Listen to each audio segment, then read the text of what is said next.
Hey, small business heroes. Welcome back to another episode of Small Business PR, where we make PR and marketing super accessible for founders, especially bootstrapping founders, founders of color, and people who have traditionally not been seen in the media. Our mission here is to make PR and visibility and getting more recognition accessible and easy. And we interview journalists about what they're looking for. And once in a while, I also give you a sneak peek behind what it's like for me to build a business as a first-time entrepreneur. So this is going to be one of those episodes. And here are the 10 things that I've learned scaling my business to $1 million, that things that people might not even tell you. So here are kind of my lessons learned, and some of them are more painful than others, but here we go. So number one thing that people don't tell you when you're scaling a business to $1 million is that success comes not from doing all the right things, but from doing the things in the right order. I want to say that again. Success comes from not doing all of the things, right? It comes from doing the things in the right order, and definitely not all at once, which is a sure recipe for disaster. You know, all the strategies and the tools that people say works, right? You as an entrepreneur probably started your business because you have this natural curiosity and thirst. And that probably could lead you down some different options for pursuing shiny objects.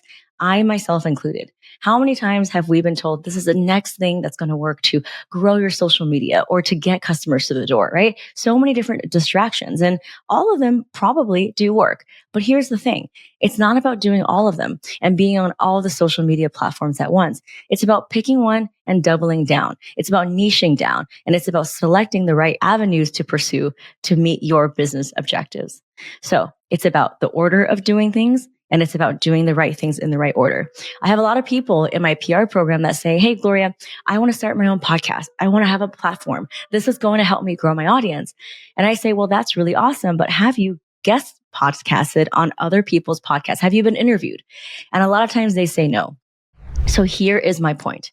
Why start a podcast, which takes an enormous amount of time, energy, resources, planning, if you can just guest podcasts on other people's podcasts, if you can just be interviewed on other people's platforms, leverage their audience and use that to get visibility and brand awareness. This is something that I teach in my PR starter pack, of course, but here's what I mean by doing the right things in the right order. See, I would rather get comfortable knowing how to interview, build my network by guest podcasting, right? Which you're expanding your network, using that finished podcast piece, turning it into 10 plus pieces of social media content before I pour all my time and energy on starting my own podcast, which probably will take a lot longer to gain traction.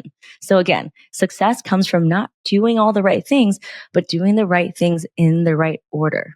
Number two is a thing that I've learned from scaling my business to $1 million, which is at every level of business, of growth, of revenue, you will have to literally kill your old self to reinvent the wheel. Now, this is excruciating. It's painful because you are letting go of beliefs, narratives, ways of doing things, systems, content ideas, things that you're like, this is it.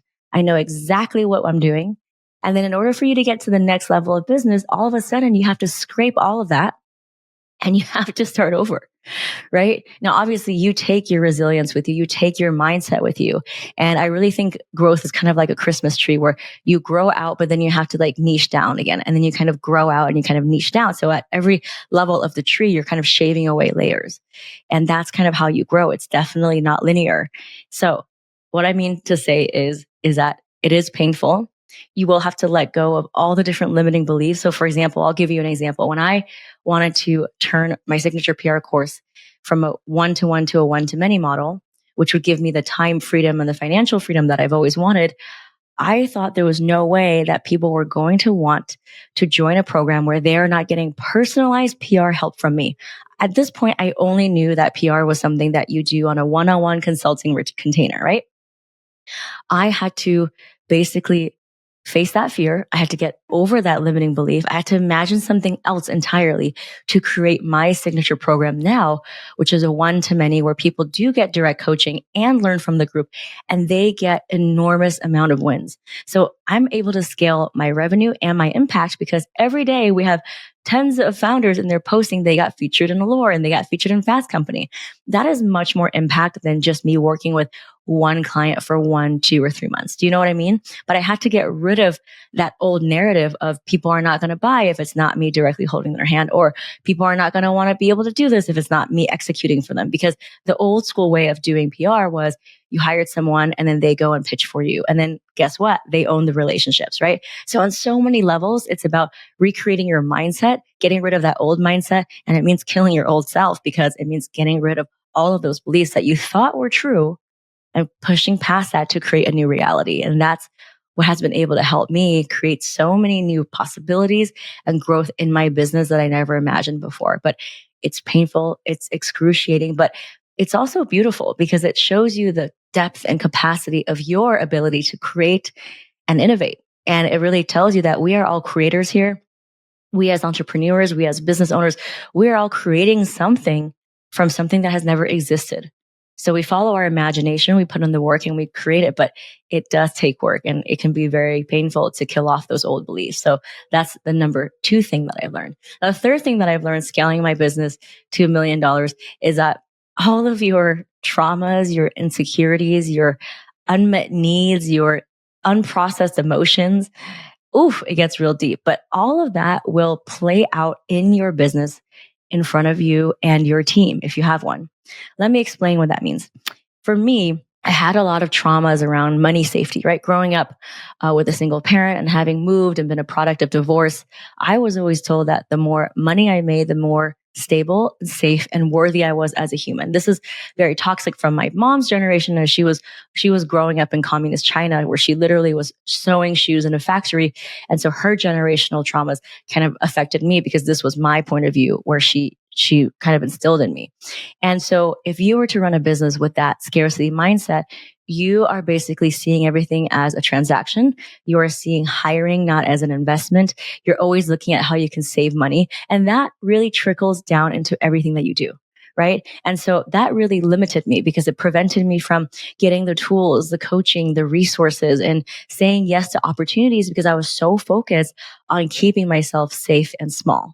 And for you, it might manifest in that way. It might manifest in a different way. It might be that you were not seen or heard as a kid and you feel like somehow it's wrong to promote yourself on social media, or you feel weird about promoting your business, even though you know that it changes lives, right?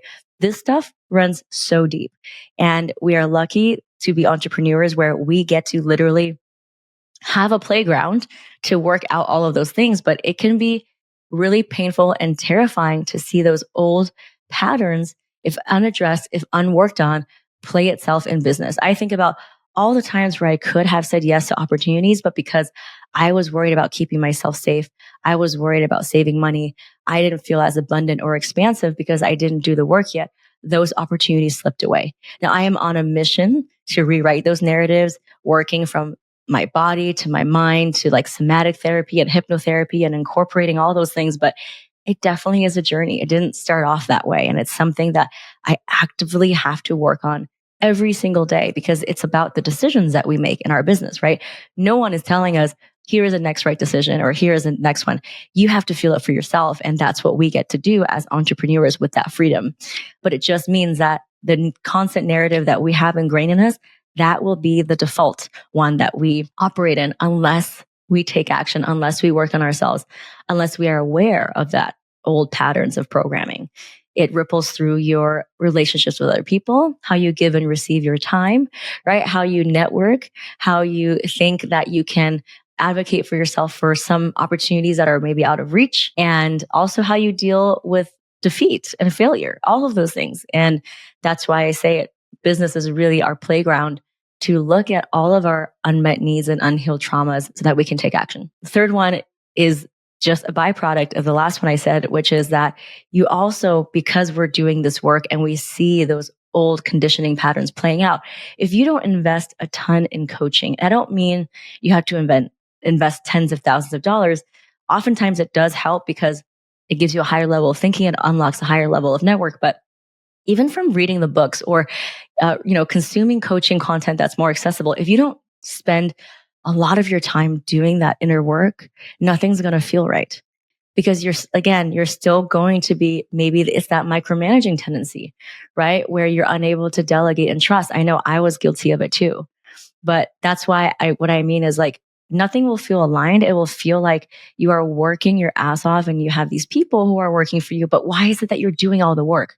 It's because you haven't done the inner work to really elevate like a leader, to trust, to invest in people, to have that patience, to understand that not every dollar that you spend is going to come back to you. That's really what I mean by it's really, really important to invest in coaching, community, resources, and experiences where you get to work through all of those things, and you get to maybe be in a peer group of people who can tell you like, hey, it's okay. Like this frightening, like fear that you have, or these late night cries, it's uncomfortable, but you're not alone. I've been there.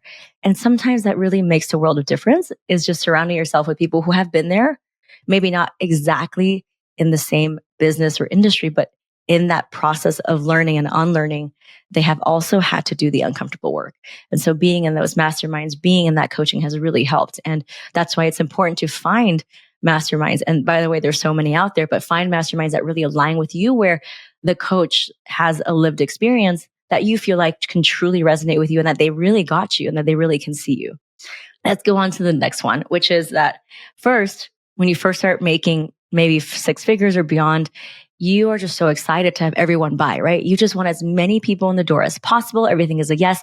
But as you grow and as you realize that you can make money and that you can really create something out of nothing, which all of us have when we have built a business, you lean more into realizing that you are not at McDonald's and you are not serving everyone. And you start to repel people. You start to have people who are like, oh, no, this is not for me. I actually want to work with you in this way. And you're going to be in a position, in an empowered position to say, well, this is really not how I work with people. I have my program for a reason. And this is how I work with people because this is how it's proven to get results. And that is such a liberating and powerful place to be, where you realize that you are not for everyone, and that maybe some things in your messaging is actually repelling people. And that's a good thing. You want people to be repelled because it means that you are stepping up in leadership. People want to follow leaders, and leaders take a stance. Leaders are not wishy-washy. They're not one size fits all. So we are all out here looking and observing and consuming content. And we're wondering, is this person a part of my tribe? Right. And if you are confident enough with your message to actually take a stance, then you will probably repel some people, but that just means that you are growing in leadership. And that's a good thing. That's a good thing, my friend. Okay. Another thing that has really changed for me as I scaled my business to $1 million and beyond is you start to value your time more than money. Right? In the beginning, we value our money more than time. How can I save money? How can I get this website for the cheapest possible? So you're constantly trying to save. And it's this energy of constriction because you want to save the little money that you've made, and because you don't know if it's going to come back, right? That's normal. We've all been there. And I'm currently working through that as well because of my upbringing as a first generation immigrant. But I will say that as you start to realize that your business works, your business model is viable, it gets people repeated results, you start to realize, this is really for real.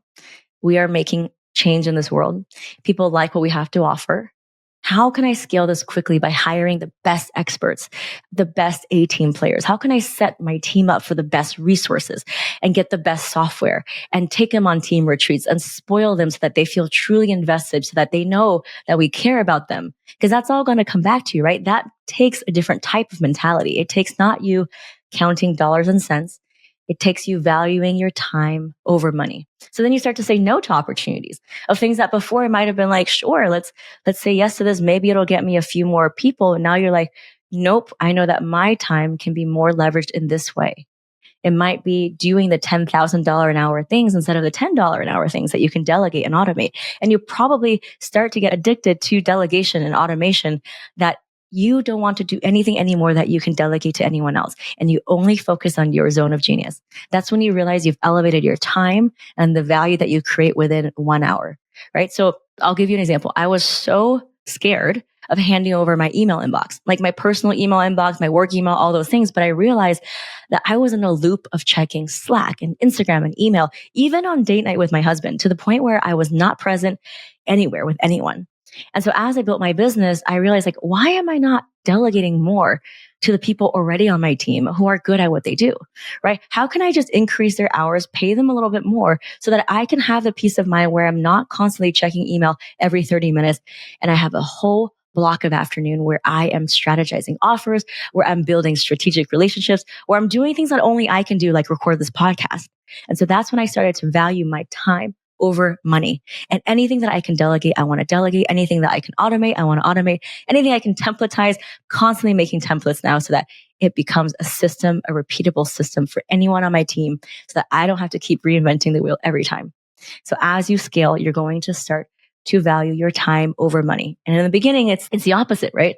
But as you scale, you're going to learn that time is more important than money and you start to take action from that place. And that's a very powerful place to be in. That's going to help your success. It certainly has helped mine. So the next thing is that, in the beginning, you're watching your money, your resources, everything so closely, right? You're like, I got to just keep tabs on everything. And so you want to have an instant ROI from everyone you hire or from every event that you throw.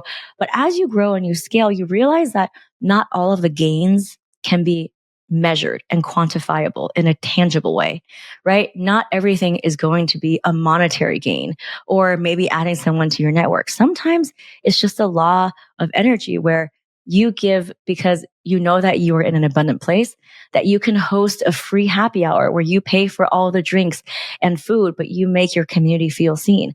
And yeah, you're not getting money back from that event, but spiritually, you're getting that good karma. Spiritually, you are rising in your ability to lead. You are establishing yourself as someone who gives freely, who cares about their community. And that's going to create ripple effects in terms of testimonials, referrals, and all kinds of things that maybe you can't quite measure, right? It doesn't show up on your Stripe dashboard. It doesn't show up as more followers necessarily, but you know that it will come back. And it just feels so good to help somebody to maybe sit for an hour longer than you usually do in your coaching container because you really want to help that person, even though it's not technically in the program, right? Those are all the things that you feel super blessed and grateful to be able to do as you scale.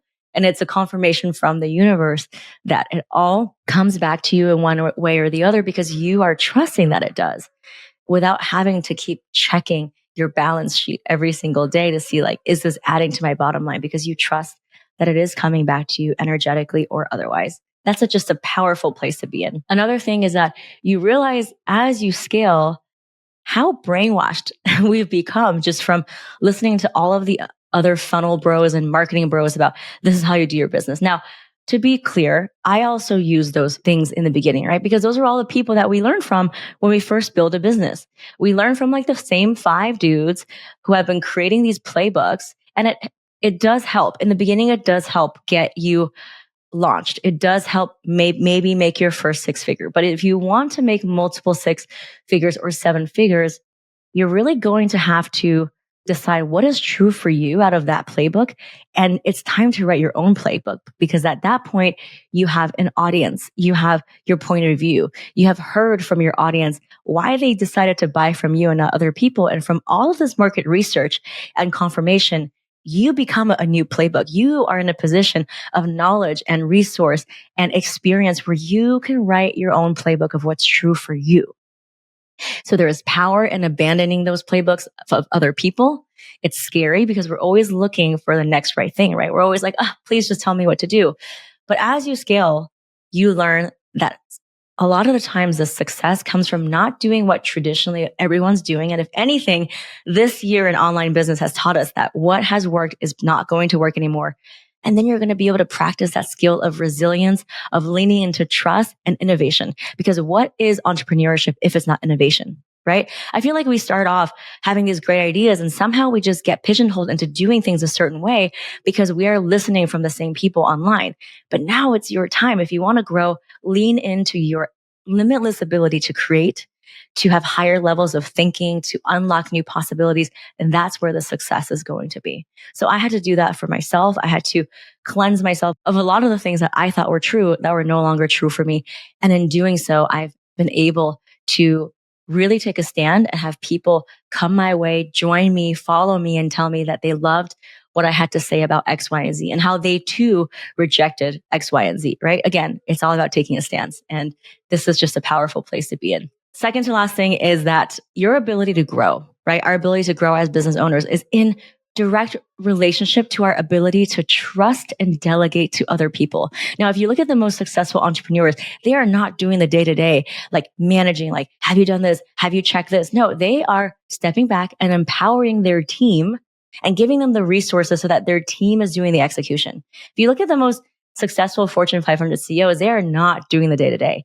They are making sure that they're getting out of the way so that their team can really elevate and do their best work. Now that takes a tremendous amount of leadership skills, of patience, of coaching, of understanding how to develop talent, how to give feedback, how to have tough conversations, how to put the right people in the right seats. Because oftentimes it's not just about, well, this person is not right for the team. Let's get rid of them. No, it's about maybe this person has skills that are just not aligned to their current role. How can you give every single person on your team something that lights them up, that so that they're in their zone of genius, so that you can play that game at a higher level when everyone is at their A game, right? We want to have people who are doing things that they love and they feel like they are set up for success for. And so that's really what I mean by your level of success is directly related to your level to step into leadership. And that takes trust, that takes letting go of control, that takes surrender, that takes communicating in a way that you can effectively delegate and have things still be done 80% perfect, right? 80% perfect done by someone else is like 100% awesome. It's from a book that I read called Buy Back Your Time. And we're not expecting someone to be carbon copies of us. That is the quickest way to burn out and stressing out your team. I had to learn that because I had people actually leave. It was about how could I set up for success by having clear SOPs, clear instructions, and then having a feedback loop when things don't go wrong, where it's not about me judging them or turning them off or disempowering them. How can we have uncomfortable conversations of performance where it actually brings our team closer? That is a sign of true leadership and something that I'm actively working towards so that every single person on the team can work at a higher level, because it's not about me doing all the things. It's about us as a team. And as you grow, your team and your ability to delegate and elevate will be absolutely transformative to how you can grow and scale, because you cannot do it alone. And a lot of you listening, you probably have already recognized that you really can't do it alone, right? And it becomes about the team and hiring. And so that's why I'm spending a lot of time now figuring out how can I be the best leader? How can I communicate? How can I get unstuck with my communication? And how can I ask questions in a way that's not accusatory, that actually addresses the problem, but not threatens or makes people be on the defensive, so that we can arrive at a solution together. The last one is that the more you grow, the more thinking and CEO like me time you're going to need. What I mean by this is the more that I've grown, I've always prioritized reading more books and also taking more time to just think about what is true for me in my business, what offers I want to have, so that I'm not just constantly doing, right? It's about the reflection work. It's about the inner work. And I actually spend 1 to 2 weeks every year taking a solo trip. And you hear about Bill Gates doing this too. The solo time is so important because we're getting so much information from our peers, from strategies. We're inundated with information, but our ability to unlock the next level of success is knowing what is aligned for us and taking confident and empowered action instead of being stuck in decision paralysis. So that's what I mean. So that's why the more I grew, the less focus on tools and tips and joining masterminds where it was like all strategy, and more about tapping into how I feel, regulating my nervous system, rewiring my relationship to email, to productivity, to communication. That's really what I mean by you need alone time, you need CEO time, take solo trips, take more walks. But I can't stress enough the CEO thinking time where you're blocking out 3 to 4 hours just to think, take a walk. Have you ever noticed that some of your best ideas come from when you're actually in motion? That's what I mean. Our ability to create new possibilities is direct in proportion to our ability to tap into our creativity. And that comes from stepping back from doing all the things and thinking and reflecting and just having some peace and quiet to reconnect with ourselves. So these are the top 10 things I learned from scaling my business to $1 million a year. It was painful.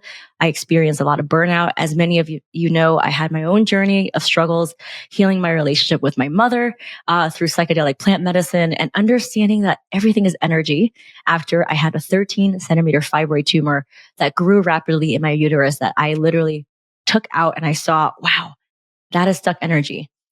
So through all these things, I've been really grateful to have some deeply beautiful and painful lessons. And I'm nowhere near the end of my journey. I'm still learning every day. I'm nowhere near perfect as a leader, but I'm a lot closer to where I want to be. So hopefully these 10 things have given you some perspective. Thank you so much for trusting me, for letting me be in your ear, for being on this journey together. It's definitely a roller coaster ride. We got our good days, our bad days, and it's definitely not all rainbows and butterflies, but knowing that you are here with me along the way, I see you, I hear you, I've got you. We collectively can shine a light on each other. If you love this podcast, feel free to give me a rating and a review. I would love to know what you think. And if you know of another small business hero who can benefit from this podcast, please send it along to them. Thank you so much for being here, and I cannot wait for next week's episode.